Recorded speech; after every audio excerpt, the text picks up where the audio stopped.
This is what the setup for the project looks like. So we have the Raspberry Pi 4 here. The power supply connection is using the USB-C cable. We have our RTL SDR dongle over here, and this is the antenna over here too. It's connected. We also have our Ethernet cable because we're not doing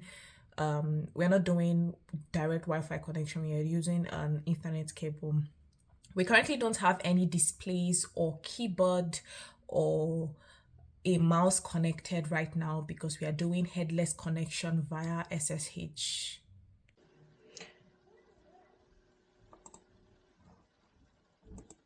Okay, hi. So I'm going to go through the steps of from activating the SSH on the Raspberry Pi and to use the SSH connection to run one of the decoding softwares. So I'm going to start by opening the Potty application here that's supposed to help with the SSH connection.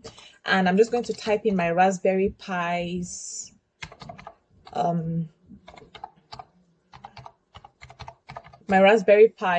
host name. Now I got this host name from when I was trying to configure the operating system for the Raspberry Pi. So this is the host name for my own device, and I'm just going to click open, and this command window opens up. So I'm going to type in my login, which is unique.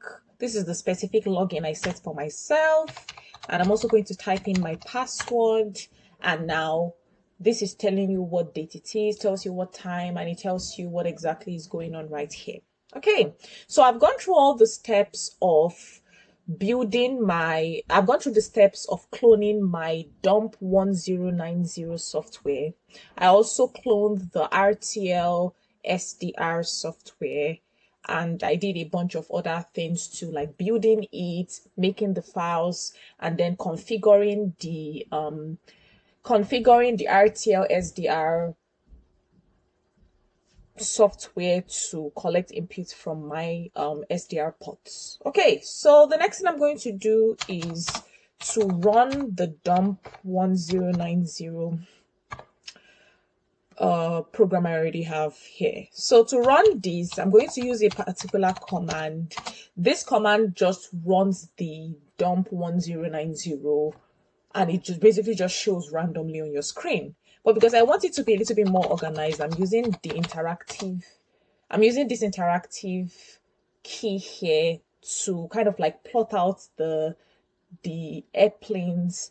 I'm basically categorize all the different signals received based on the hex numbers, the flight ID, the altitude, the latitude, longitude, the speed, and so on and so forth. So this is easier for me to visualize. And I just click enter, and this is what it looks like.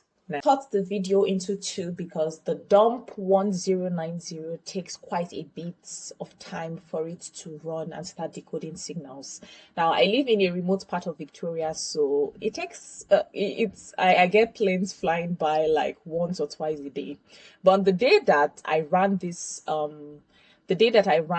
software and this decoder, I had 4 planes fly by in the space of about 1 minute. The signals for 4 planes were picked up.